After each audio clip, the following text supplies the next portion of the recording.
is a story of a village in Ceylon and of the people of that village. And in particular, it is the story of Simin Apuhami and his paddy fields. Nelumgama, meaning the village of the lotus flower, is the name of this place. You will not find it on any map of Ceylon, but it is typical of almost any mid-country village that lies between the mountains and the sea.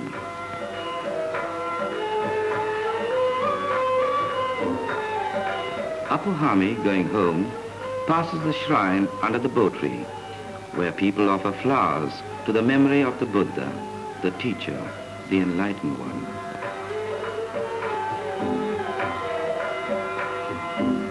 Now comes the little row of shops, which is the center of Nelumgama.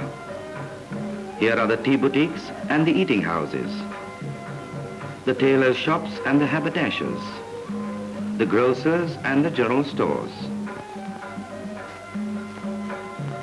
A little further along is the police station. This is where the people come when they are in trouble, or where they get taken when they make trouble.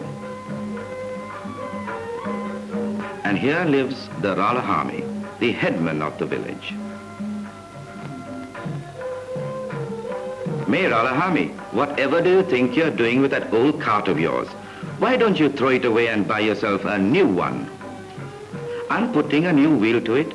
Can't you see, Apuhami, I'm not a wasteful one like others in this village? Cha, much better to get yourself another cart, I should say. I wouldn't like to risk my neck in an old thing like that.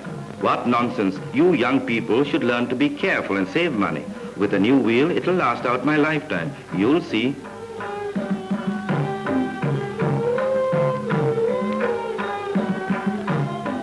And last of all comes the new Eastern stores belonging to Siripala Silva, where you can buy anything from a brass nail to a bicycle.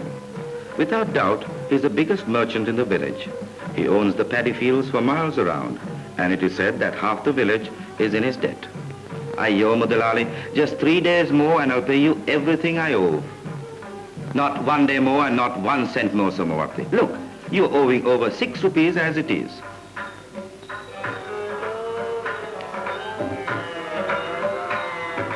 These are some of the familiar scenes that Apuhami passes on his way home from the fields, until he comes at last to the house where he lives with his wife Menika and their children, Rani the eldest and little Anula.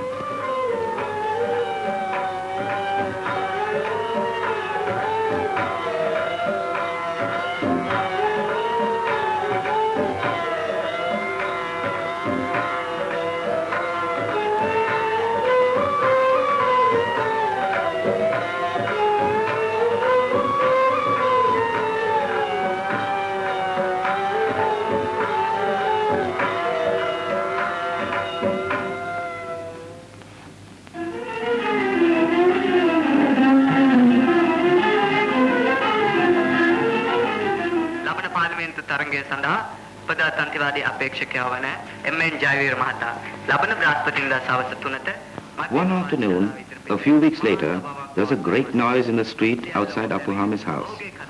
And when they all came out to discover the cause of it, they saw there a car with posters and loudspeakers, and a man speaking into a mouthpiece so that his voice was magnified for all to hear. People of Nelumgama, listen well. In connection with the forthcoming parliamentary elections, Mr. M.N. Jayavira, the Democratic Party candidate, will hold a public meeting outside the central schools at 3 p.m. next Thursday. Come and hear him speak, Mr. Jayavira, the Democratic candidate. And don't forget the date, next Thursday, outside the central schools.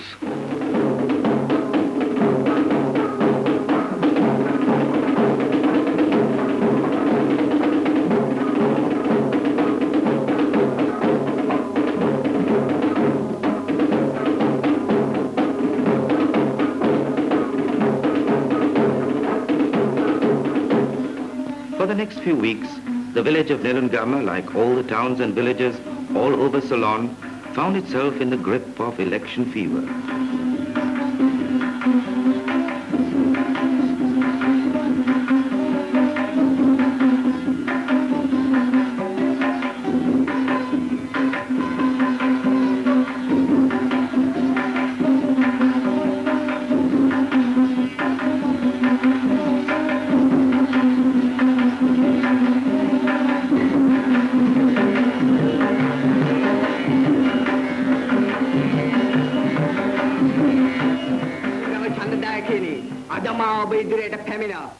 A new parliament was to be elected, and the people of Ceylon were being coaxed and persuaded to choose their representatives.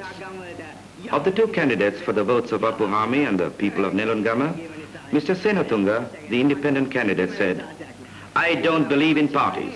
What you need here in Nelumgama is a man who will act quickly, even ruthlessly when the occasion demands. What you need, what the whole island needs, is strong, independent-minded men who are not tied down by party loyalties. Send a party man to parliament and all you'll get is talk. Send me and you will get results." While Mr. Jayavira, the Democratic candidate, said, "My party stands for democracy. That is to say, freedom of opinion, freedom of speech, freedom of the press. We believe in the right of every citizen, however humble, to elect his chosen representatives in village committee, municipal council, or House of Parliament. And furthermore, that it is a duty of your elected representatives to carry out the wishes of you, the people. That is the true meaning of democracy." "Ah, that's all very fine, but what will you do for poor peasants like us?" asked Apuhami. "I promise I will do everything I can to improve the conditions and protect the rights of the peasant and the cultivator. And if you think I'm not looking after your interests properly, then write to me about it." Apuhami listened carefully to everything they said and kept his opinions to himself.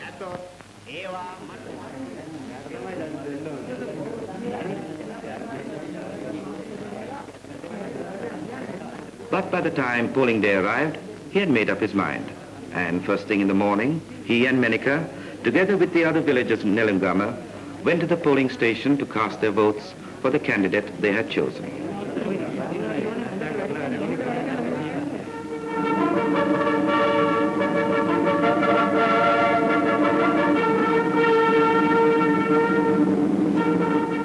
As a result of Apuhami's vote and the votes of all the other citizens of Ceylon, rich or poor, humble or mighty, a new parliament was elected.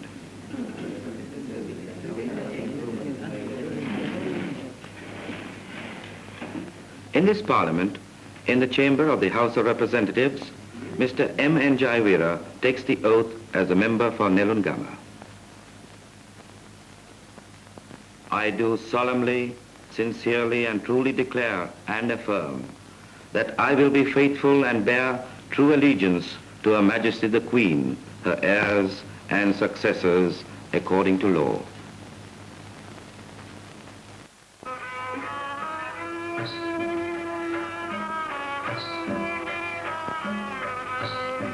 One morning, a few days later, Apuhami got a nasty surprise. For when he came to his paddy fields to begin the day's work, he found two other men already there. "Oi, what do you think you're doing there? Those are my fields. Be off with you." "They were your fields, perhaps, Apuhami, but yesterday the Mudalali gave them to us." "What madness is this? I have always farmed these fields, as you very well know. Why should the Mudalali give them to you?" "We know nothing about that," replied the men, "but we are here now and we are going to stay."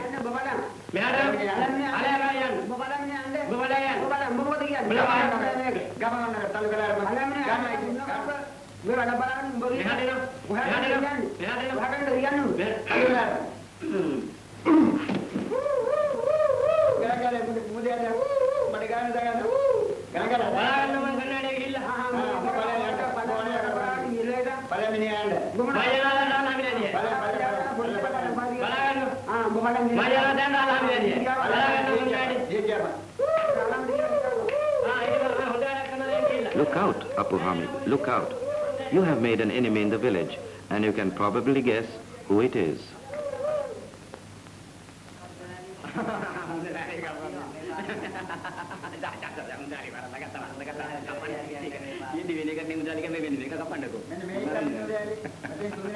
The Mudalali was playing a quiet game of drafts outside his shop when Apuhami, covered in mud, came dashing up.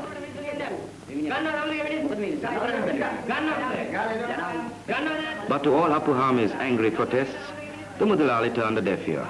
"What is done, Apuhami, is done. Now go away and leave me in peace. You are nothing but a common thief, and I will kill you for this."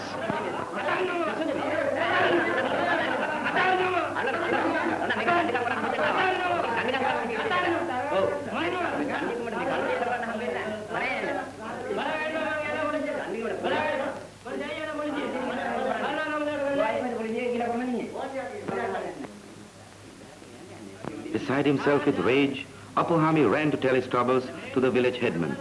Come, Rana Hamid, come at once and speak to the Mudalali. He has taken my fields away. Ayyo, what can I do about it? They are his fields and he can do with them as he pleases. No, no, he cannot, and he must stop him. But the village headman drove off about his business, leaving Apu Hami more angry and bewildered than ever.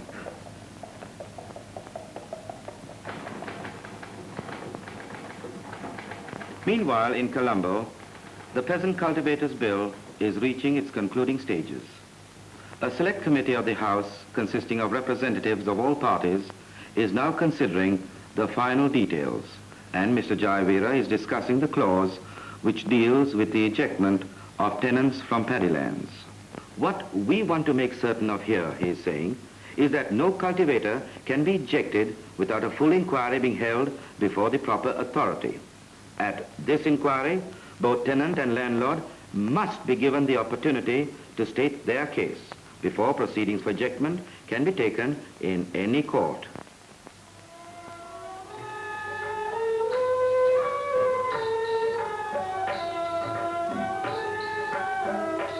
That same evening in Nelumgama, the village headman and the Mudalali might have been seen going together to Apu Hami's house.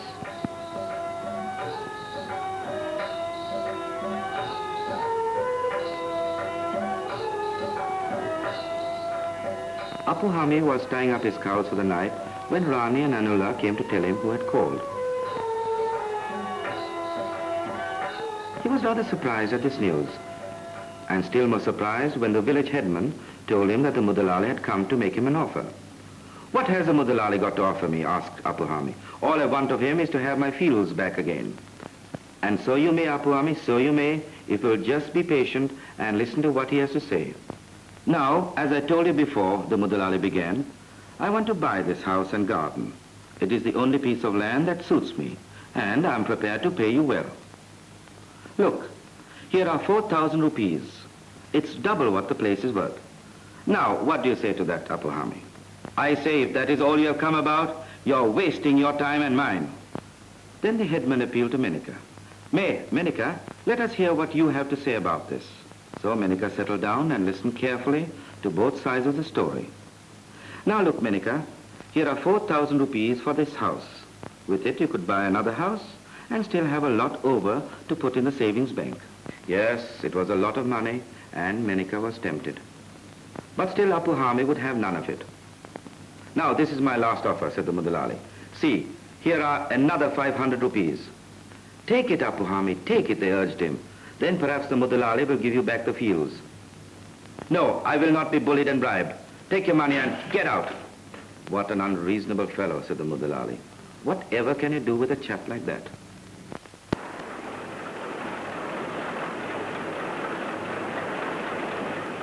And all the time in Colombo, the wheels of government continued to turn. The Select Committee had finished its deliberations on the Tenant Cultivators Bill, and the government press was now printing its report. Next day, the papers carried the news. Security of tenant strengthened, said the headlines. Mr. Jayavira, reading this, had good cause to feel gratified. And down in the village of Nelumgama, the headman read the same news in his morning paper and hurried round to show it to the Mudalali. Look what it says here, Mudalali. No one to be ejected from paddy lands without a fair trial. I think you had better give those fields back to Apu Hami, or there may be trouble. But the Mudalali decided instead on quick and drastic action. He would frighten Apu Hami into submission before it was too late. Now listen carefully to what I have to say. I want you to go tonight to Apu Hami's house. Go very quietly and be sure that no one sees you. Then when you get there...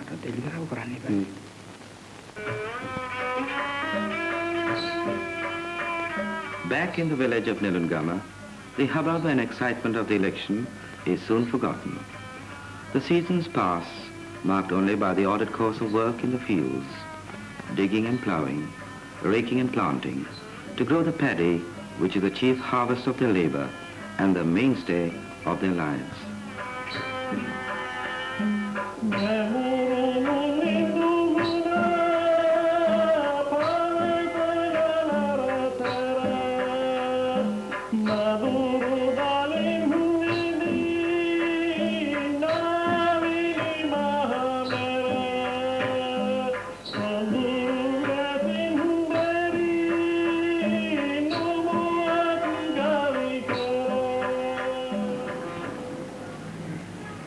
While in Colombo, in office and conference room, in parliament and debating chamber, the work of administering the country goes on.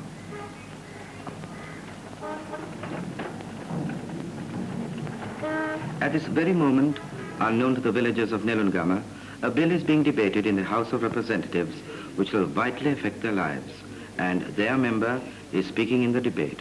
As I see it, the chief purpose of this bill is to give protection to the small tenant cultivator. 9/10 of the paddy lands in my constituency, nay, in all Ceylon, are farmed on a crop-sharing basis, and the cultivator has little or no security. He can be turned off at a moment's notice by a thoughtless or unscrupulous landlord. Under such circumstances, how can we expect these people to put their best care and effort into cultivating their fields?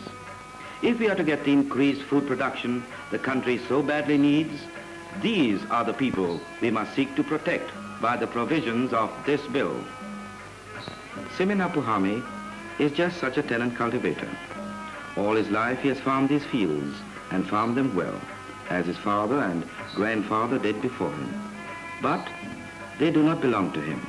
They belong to Siripala Silva, the Mudulali, who is even now casting covetous eyes on Apuhami's house.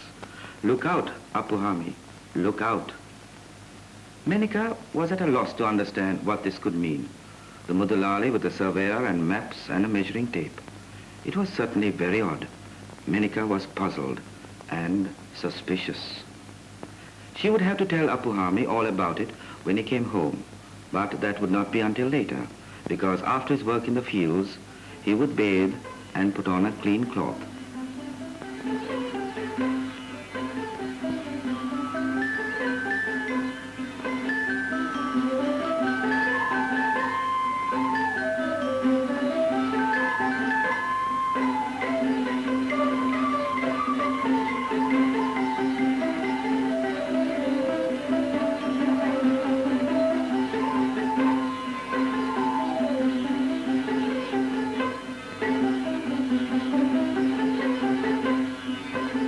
Very same evening, as Apuhami was walking down the village street, the Mudalali called out to him, saying that he wanted to speak to him privately. Come, come, he said. Let us go through to the back of the house, where we can sit in comfort and won't be disturbed.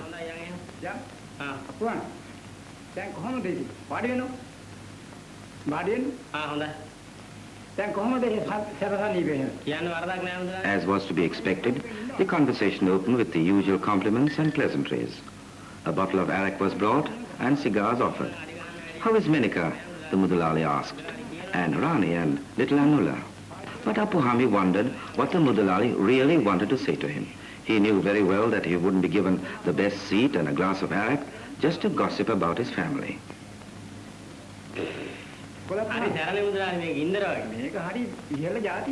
And then, all at once, the Mudalali came to the point. He wanted nothing more nor less than to buy Apuhami's house and garden. But Apuhami didn't like the idea at all. I've lived there all my life, he said, and I don't want to change. You see, Apuhami, my business is growing, and I want to build another shop. But again, Apuhami said, no. All right, but I should think it over if I were you, threatened the Mudalali.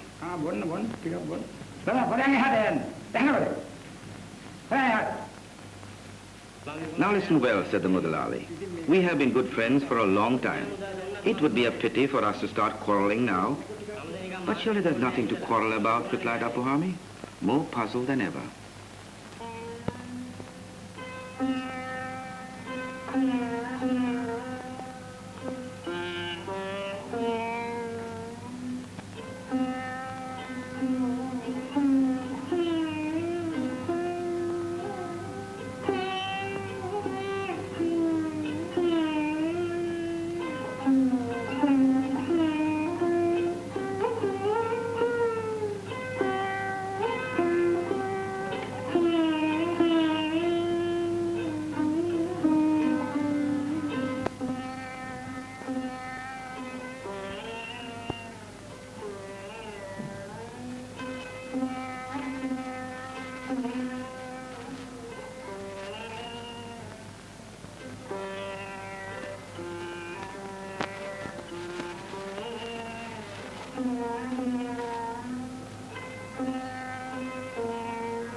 Apu Hami lay on his bed, too sick and tired to move.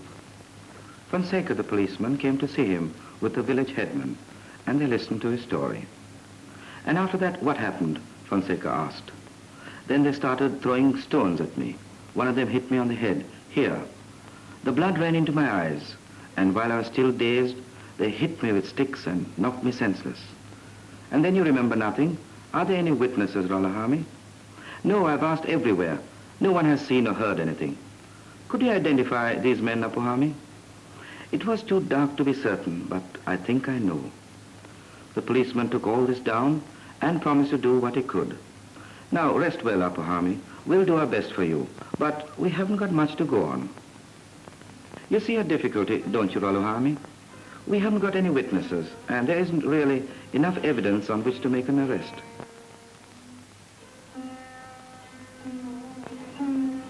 Menika brought her husband bowls of kanji to build up his strength. Drink it, Apu Hami, she coaxed him. You must get well again to fight your enemies.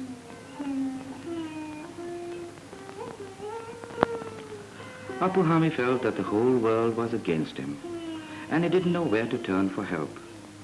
And then he remembered what Mr. Jayavira had said. I promise I will do everything I can to protect the rights of the peasant and the cultivator. If you think I'm not looking after your interests properly, then write to me about it.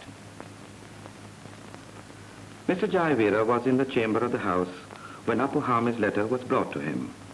The peasant cultivator's bill was being read for the third time and would soon become law. And here was a letter from one of his own constituents relating to the very issues at point. Most respected and honored sir, it is with great sorrow in my heart that I write this letter.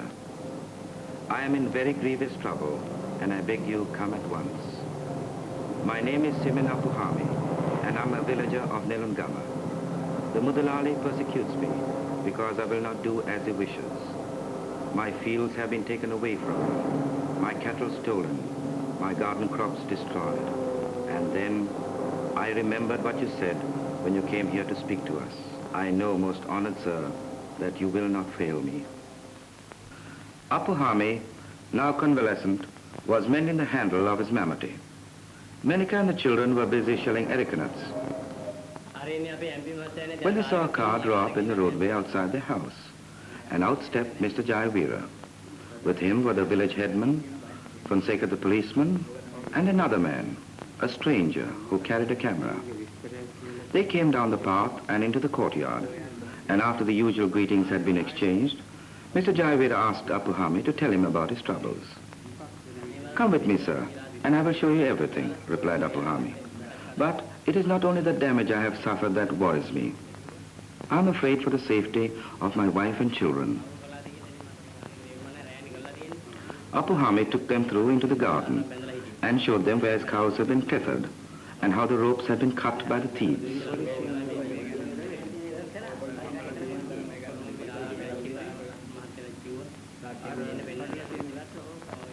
And he showed them how his fences had been broken down. "Yes, I see, said Mr. Jayavira. "Now we must think what can be done to stop this persecution." While they were talking in the garden, a group of villagers had collected in the roadway to watch, as was only to be expected. They are Member of Parliament with the Rolahami and the policeman. Whatever could this mean? Something important must surely be afoot. The Mudalali saw them too, and he did not at all like what he saw. "Now, as regards your fields, Apuhami, you need have no fear. We have just passed a bill to protect people like you. But as regards your cattle, what are the police doing to catch the thieves?" "We are doing what we can, sir, but we can't be everywhere at once." "Then you should call for volunteer patrols through your Rural Development Society." "But honest, sir, we have no such thing in Nelumgama." "Then you should form one. It would help you to settle many problems locally. If you will organize it among yourselves, I will gladly come down and launch the society for you." The press photographer at that moment took their picture. And there it was next day in the morning papers, under a headline which read, "Villager victimized. MP inquires into the case." The Mudalali saw this, and he knew at last that his game was up.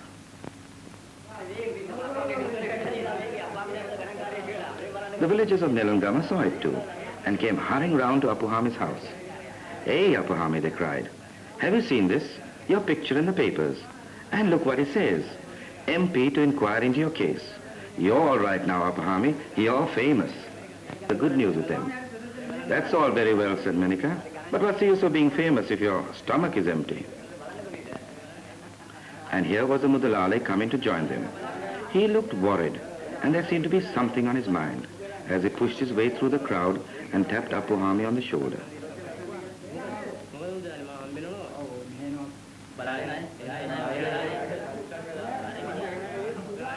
The villagers watched amused as the Mudalali led Apuhami aside and engaged him in private conversation. "Now listen well, Apuhami," he began. "I have been thinking things over, and it is so stupid for you and me to go on quarreling." "But it was not I who started it," replied Apuhami. "No, I know. It was my fault. I admit that. So I've come to tell you that I found another piece of land for my new shop." "But that doesn't give me back my cattle or my fields, does it?" replied Apuhami. "Your cattle I know nothing about, but I will try to find them for you. The paddy fields you can have back. Those other men weren't good workers anyhow." "I think you would have had to give them back in any case," said Apuhami, laughing. "Well now, will you forget what is past?" pleaded the Mudalali. And he offered Apuhami a chewed beetle to prove that he really meant what he said.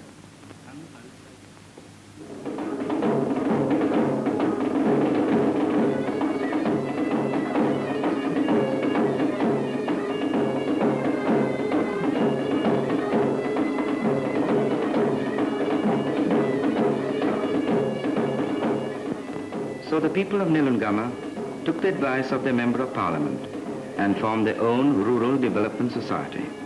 And Mr. Jayavira came down, as he had promised, for the opening ceremony.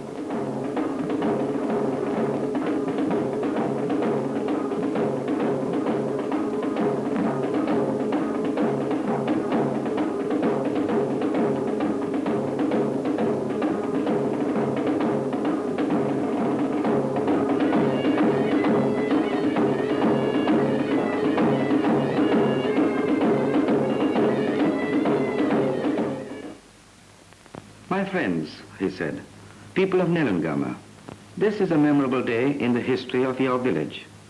It is also a very happy day for me. As your elected representative, I feel that nothing could promote the welfare of this village better than the movement we are here to launch today. This society is yours. Its purpose is to teach you to help yourselves. If you do that, then the government on its side will help you. There are no end to the things you can do with a society like this, as other villagers in other parts of Ceylon have already found out for themselves. You can open up new roads or restore old tanks to irrigate your fields. You can make your own playing fields. You can make a bathing pool or a well.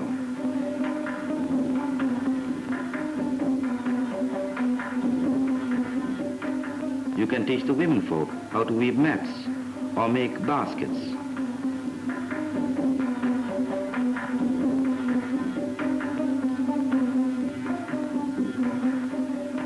You can organize conciliation boards to settle minor disputes,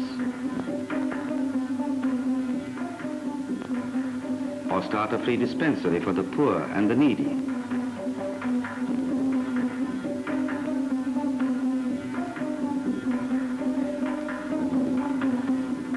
And you can open a day nursery for your children. In fact, there is no end to the things you can do for the betterment of yourselves and your village. And finally, I appeal to you all to work hard and make this society a success. If you do, then I'm sure you can make Nelumgama a better place to live in, both for yourselves and for your children.